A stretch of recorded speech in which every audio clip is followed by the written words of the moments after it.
Bonjour. Il y a deux qualificatifs qui nous viennent, mais peut-être plus par rapport aux dépôts qui viennent de nous être faits, aux offres du Conseil du Trésor.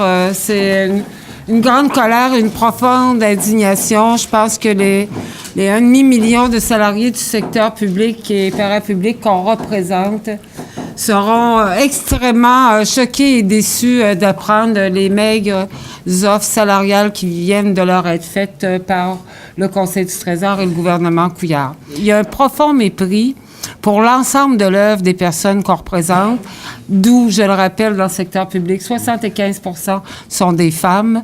Donc, le message qu'on envoie aux salariés du secteur public, c'est que finalement, ils valent pas grand-chose. Mais force nous est de constater que jusqu'à maintenant, ce qu'on a déposé au Conseil du Trésor, on lui a présenté nous-mêmes là, nos propositions, bien, il n'a pas vraiment regardé ce qu'il y avait là-dedans, puisqu'il est resté sur son propre agenda, son propre objectif, austérité, austérité, austérité.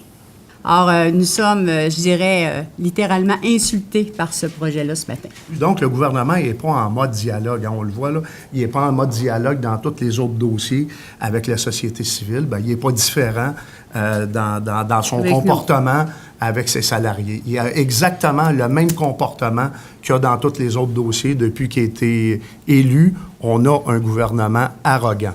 On ne partage pas la vision catastrophique que dépeint le gouvernement des finances publiques. On n'est pas en train de dire qu'il ne faut pas viser à faire un déficit zéro, ça c'est clair, mais de là à le faire dans 2 ans, au prix de mesures d'une très grande austérité qui risque de mettre en péril beaucoup de services sociaux au Québec, ça, on n'est pas d'accord avec cette position-là. Et puis, vous savez, comme mes consoeurs l'ont dit, dans un budget, il y a 2 colonnes. Hein?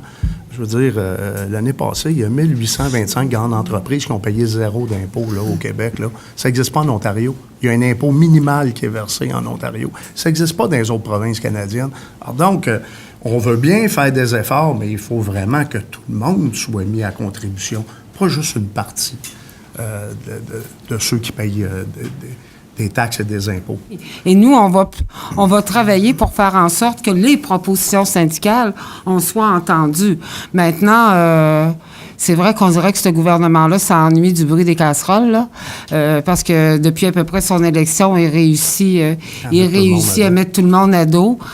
Plus récemment, les municipalités.